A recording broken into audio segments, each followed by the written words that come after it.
I would rather be alone than continue to diminish my spirit.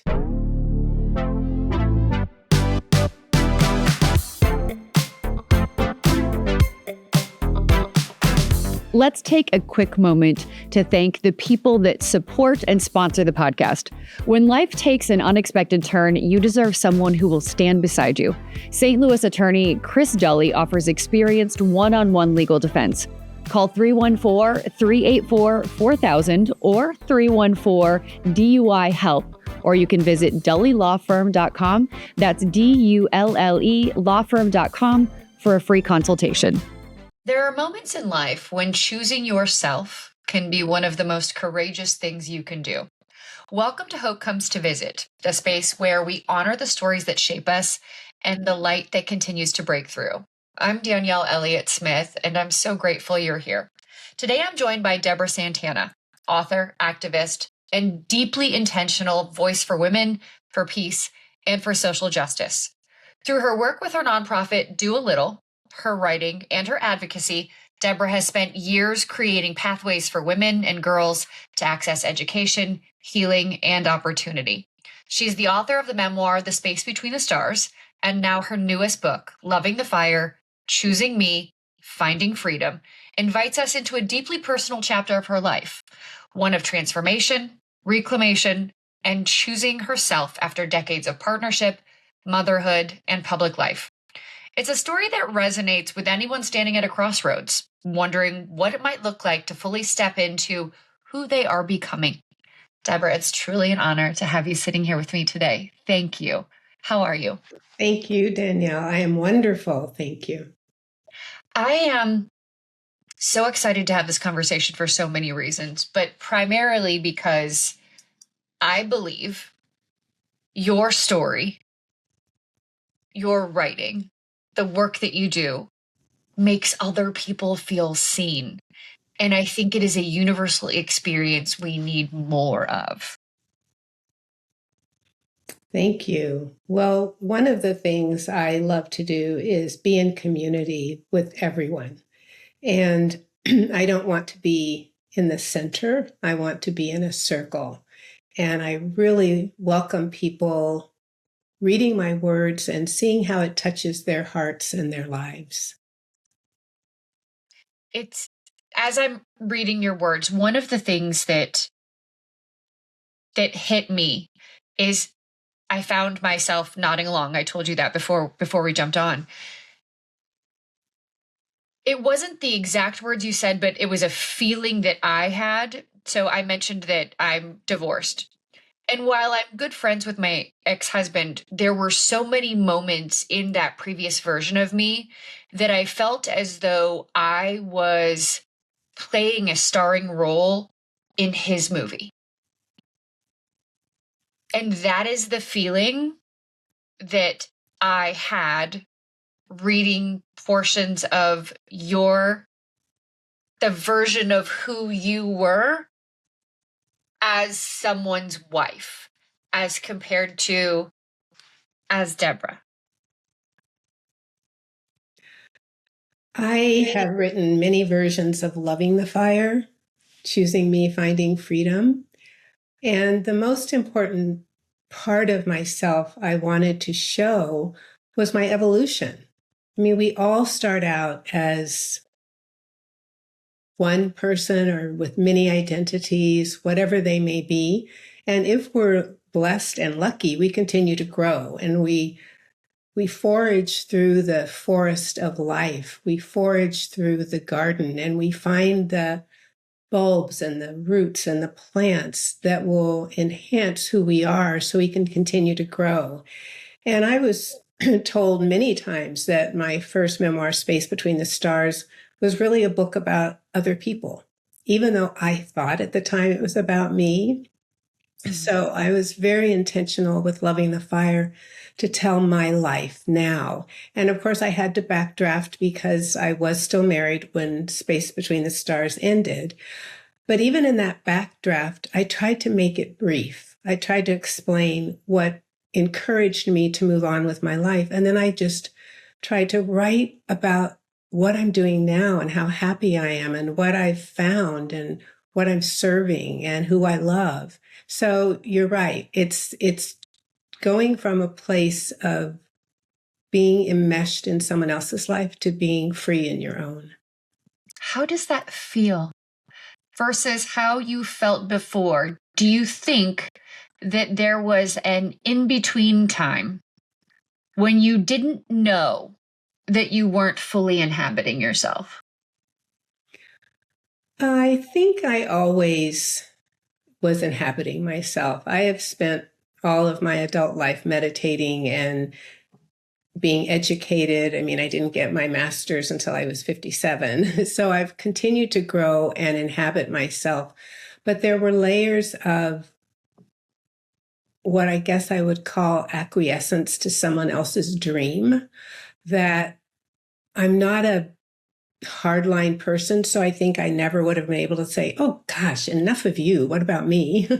I think it was really, I just kept feeling less and less seen in my world. And I knew my value. I knew what I wanted to do in life to help others and to help other women and girls, especially. But I wasn't able to really flourish in that because every time people looked at me, they saw my other half.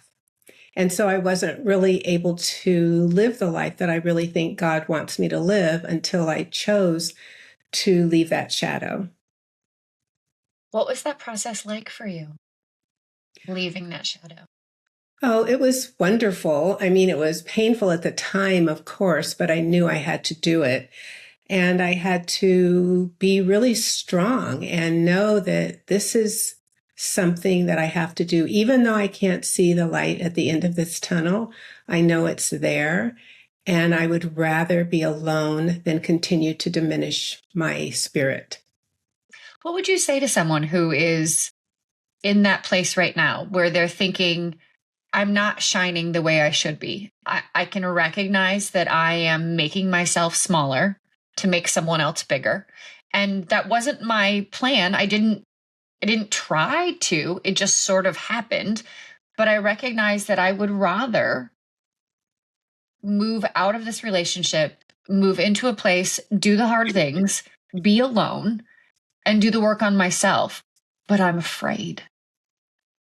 Yes, I think that it does take a reckoning with one's own soul. And if one is feeling that, I have at the end of Loving the Fire, I have 2 pages about how to walk through the fire. And so those pages talk about, first, you have to sit in silence. You have to sit with yourself and ask yourself, what is out of alignment in my life? Why do I not feel whole? Where do I feel diminished? And you have to really live with that, feel it. And the next thing is to ask, who is adding value to my life? Who is loving me to be myself? And who isn't? And I always say, move away from the people who aren't asking you to be who you are and aren't loving that. You know, it's so important to love people where they are. And it's also important to love people into who they can become. So I have a whole series of pages at the end of Loving the Fire to help with that. And I think the most important thing is to be able to look at yourself in the mirror. And this is something I didn't do until I was on my own. Louise Hay has a beautiful book called Mirror Work. I'm pretty sure that's the title. And she asks you to every day look at yourself in the mirror and tell yourself that you love yourself. And it is so hard in the beginning.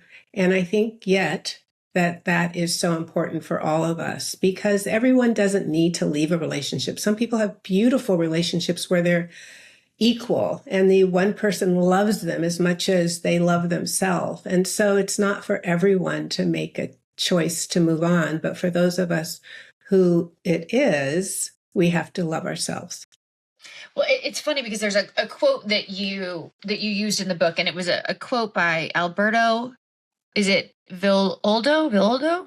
Vialdo, probably. Vialdo. Yeah. We are constantly challenged to face little deaths in our lives. So it may be not necessarily leaving a relationship, but there's something that needs to change.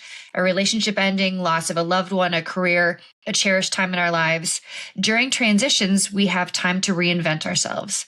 When we don't, a deadening happens. The deadening causes us to age instead of becoming the sage. If we go through these little deaths consciously, they become opportunities for new life. If we have the prerequisite courage, instead of being wounded by transitions, we become inspired by them. How we respond to adversity turns us into courageous beings. I marked that down because it feels to me that, like you're saying, not everyone is going through leaving a relationship, but so many of us go through these really intense transitions, and we have the opportunity to turn it into something that can be a growth experience if we allow it to be. Absolutely. I really loved in the beginning of this journey of being me. I loved sitting in the afternoon in my kitchen at the table, and I'm very blessed in so many ways, but I don't live there anymore, but I lived on Mount Tamalpais in Marin, and I could just hear the birds and see the blue sky and hear myself. And I was still crying over um, the loss of what I thought was going to be forever, and also the change. Everything had to change. And yet in that silence, I felt so much light. And I think that what he says is absolutely why I put it in my book. We go through so many little deaths. And I look at the world now and I weep for the people who are suffering all over the world, in Gaza, in Iran now, and all the wars, big and small, in our country. And I pray that people have some sort of connection with a higher spirit that shows them the way, because these are not times to not have courage. I completely agree. And there is so much going on. And this part of the conversation speaks to the empath in you and the heart that you've always had for social justice and doing the right thing and do a little. So let's talk about your activist work. Let's talk about your yearning to do the right thing. So tell us a little bit about the work that you do. Yes, I'm so happy. I started my Do a Little Foundation in 2007, and its mission is to support women and girls in the areas of education, happiness, and what's the third one? Education, health. So sorry, I forgot. No, that's okay. When we have things set, when it's supposed to be 3 specific things, we think like, wait, 1, 2, 3. I did, yeah. In general. So when I started, my goal, we had a foundation, Carlos and I, the Milagro Foundation, which served children. And so when I went on my own, I said, let me just now start to focus on women and girls, because that's really my passion and that's my journey. So early on, I've supported organizations around the world, but specifically, I loved this one, the Daraja Academy, which is a school for girls in Kenya, a boarding school. And when I started in 2010, the school had 26 students, and now it has almost 300. So through that partnership, I've seen the work that I can do if I stick with something and I believe in it and continue to support it, how many lives can be affected in a positive way. And other organizations I support, it's the same. And I'm very much in support of domestic violence organizations, Center for Community Solutions in San Diego, Violence Intervention Prevention in Los Angeles, women who have been through so much abuse and need someone to stand with them. So my work inspires me because I'm able to be a silent partner with these amazing organizations that are changing people's lives. One of the things I loved about your book, and this speaks to the work that you're doing now, is that you talk about your family, your history, where you come from. And there was a line that stuck out to me that, you said that your ancestors gave you the gift of believing in yourself. And it's interesting because I don't have that depth of ancestry. Mm-hmm. I don't have that familial community I don't have that history in my family. Mm-hmm. And those connections, I didn't grow up with that level of, or I don't feel that I did grow up with that level of support with it in my bones. And I found myself both inspired and a little bit jealous as I was reading through what your experiences had been, and that you could pull on so much of that. But what is so inspiring about what you're doing now is you're passing that on. Mm-hmm. You have chosen to say, I want to take this lived belief that has been gifted to me in my bones, and how can I give it to others? How does it feel to see that manifesting in women and girls? Well, it's very fulfilling, of course. And I really get the most joy, I think, from seeing it in my children, my grown children.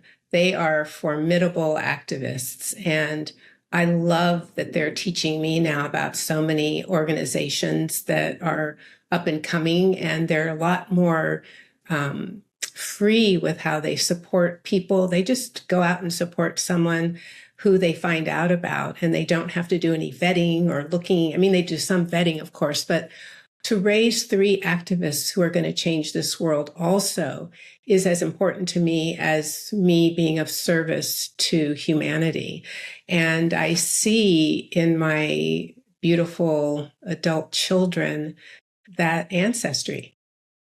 I see that in them. And, you know, my Irish English side was my mom's side, and she had 4 sisters, and they would come every summer, and they were kind of carousers, and the majority of them, except my mom, were drinkers, and they have cocktails and sit around and listen to my dad play the guitar and sing, and total joy, cackling, playing cards. And then my African American side, my father, my paternal side, was Holiness Church.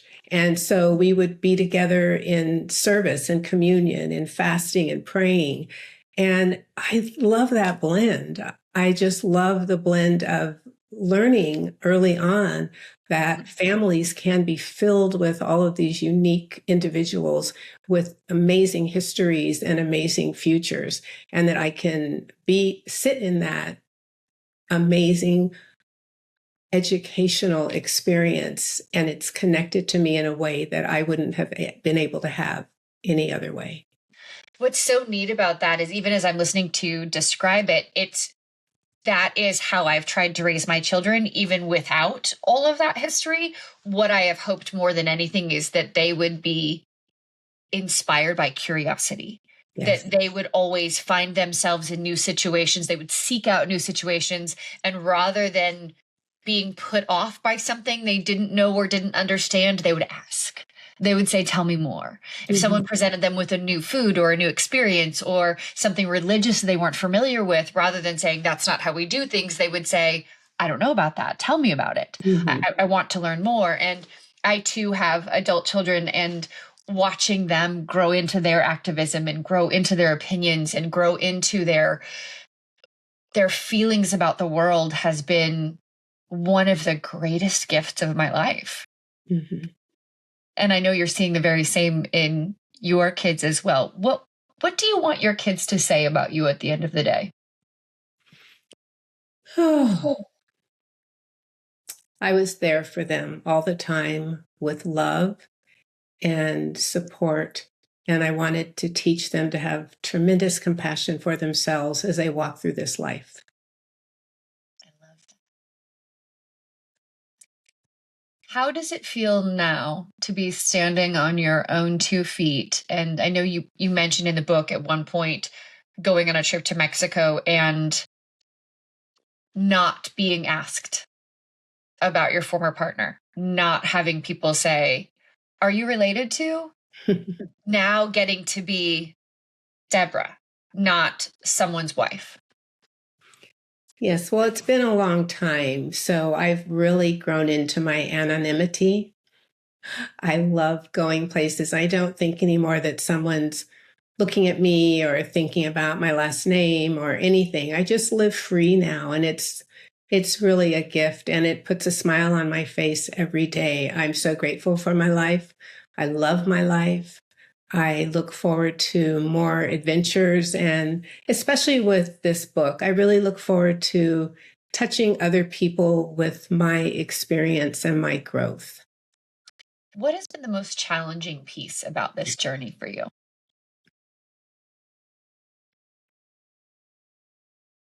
I think continuing to shed the past. I want to be here now. I want to be in the present. And in the beginning of my journey by myself, I was constantly looking back and comparing and thinking about what I missed, or, oh, I've been here before, or, I did this. And now I just want to be here now. I want to be with you right now. I want to be with the audience.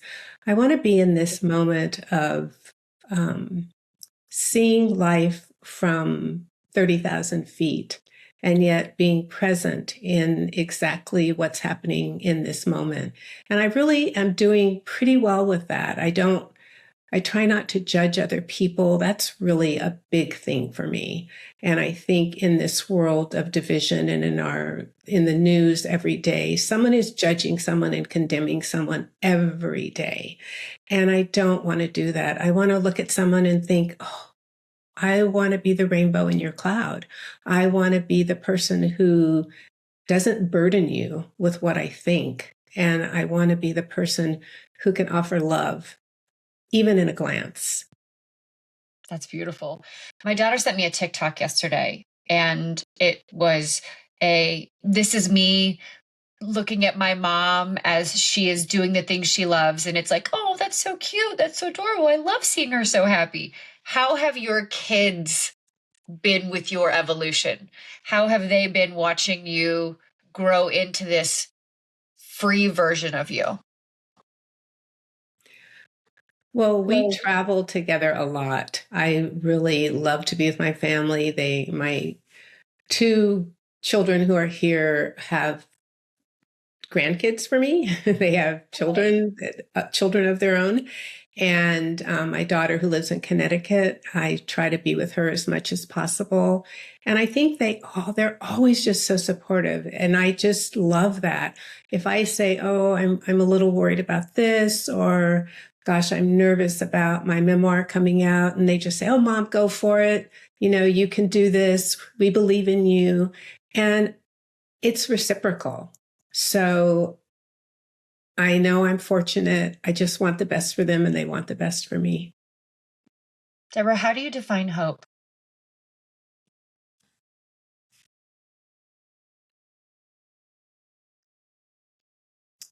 Hope is knowing that we are all divine souls and that we are going to lift ourselves and others up with a faith in a greater power, faith in God, faith in spirit, and that what looks like it's permanent on earth is really temporal. For people who are contemplating picking up your book, who is it for? I think my book is for anyone who wants to see someone's life and what they did with what they were given. I always say, to whom much is given, much is required. And I really think that I have made a good journey out of what I was given. I don't look back with any regrets. I don't look back with any condemnation for anyone I've been involved with. I look at my life as what it was for me to grow. And I don't love being around people who are constantly blaming others for their life experiences. I like to look at what my part in something was and how could I have done better? How could I have given more? And yet I also look back and say, not going to do that again. So I think I really want anyone who wants to look at a life that is, I think my life is a little bit interesting. So I welcome people to read my book if they want to know more about me. I also would encourage anyone who is looking for inspiration or encouragement when it comes to making change or pushing through or wanting to see what comes next when we are faced with some adversity. Because I think that sometimes it's easy to sit back and say, okay, now what? Is there something out there more for me? And I think you do a beautiful job of saying, this is what's always been inside me. And I'm going to take the steps. I need to get quiet. And these are the steps I need to take to push through. Absolutely. Shed the old, walk through the fire, birth the new, and be regenerated. What comes next for you? We've got this book. Do a little. What comes next? Well, I'm very involved with the Smithsonian. I'm on the Advisory Council for the National Museum of African American History and Culture, and we'll be celebrating our 10 years in September.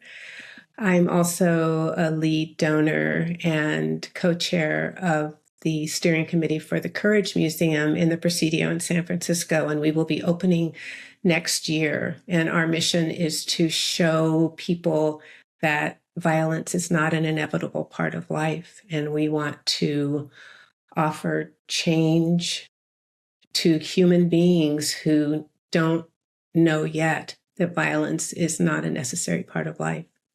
Wow. Where can people find you? DeborahSantana.com, and on Instagram at DSSantana, and on Facebook. Yeah. This is amazing. I'm so grateful to you for spending time with me. I so enjoyed the book. I've so enjoyed getting a little bit of personal time with you. Thank you for being here with me. Thank you so much, Danielle. Have a beautiful day. Thank you, you too. And friends, thank you so much for spending time with Deborah and I on this episode of Hope Comes to Visit. Please take some time to share it with the people that you love. And until we get to spend time together again, take very good care of you.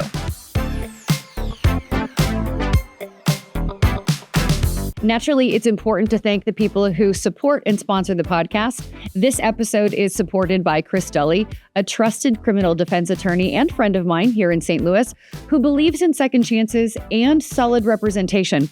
Whether you're facing a DWI, felony, or traffic issue, Chris handles your case personally, with clarity, compassion, and over 15 years of experience. When things feel uncertain, it helps to have someone steady in your corner. Call 314-384-4000 or 314-DUI-HELP, or you can visit dullylawfirm.com to schedule your free consultation.